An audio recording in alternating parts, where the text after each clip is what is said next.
जहां पर भी मौका मिले कन्यादान करने का, हम सबको कन्यादान करना चाहिए। गांव में कहीं भी किसी कन्या का विवाह हो रहा हो, अपना कुछ न कुछ अंशदान वहां पहुंचाना चाहिए।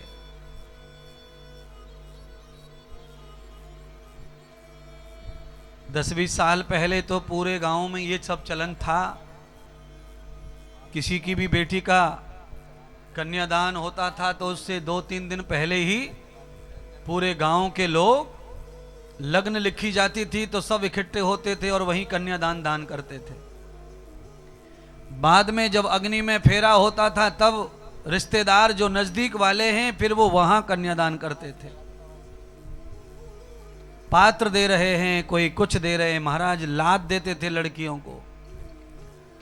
जब मैं छोटा था तब मैंने ये सब चीज देखी हैं। अब कन्यादान की जो परंपरा है वो अब खत्म हो गई। ये बुरी बात है, ये परंपरा नहीं खत्म होनी चाहिए।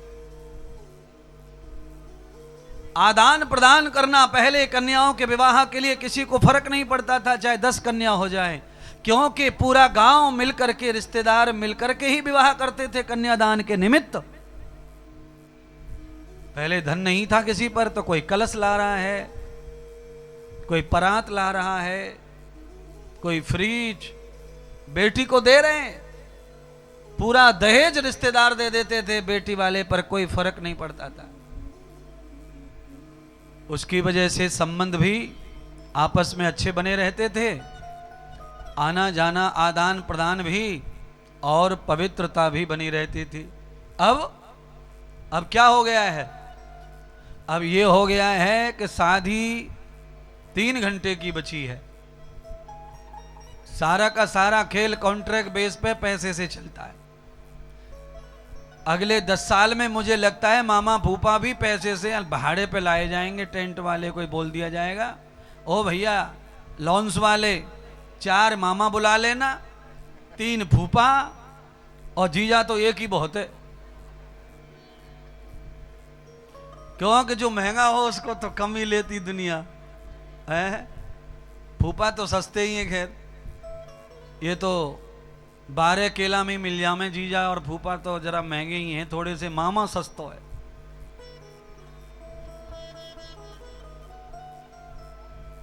मुझे ऐसा लगता है कि आगे ऐसा होगा,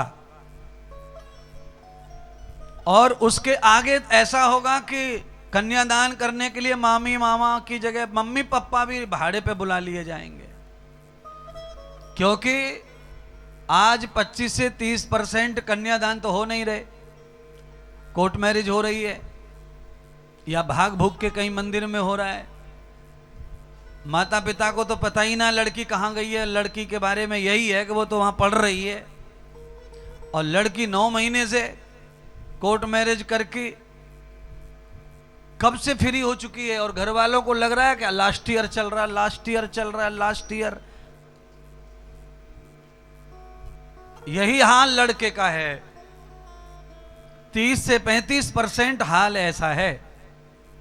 तो अगले 10-5 साल में 40, 50, 60 पे पहुंच जाएगा।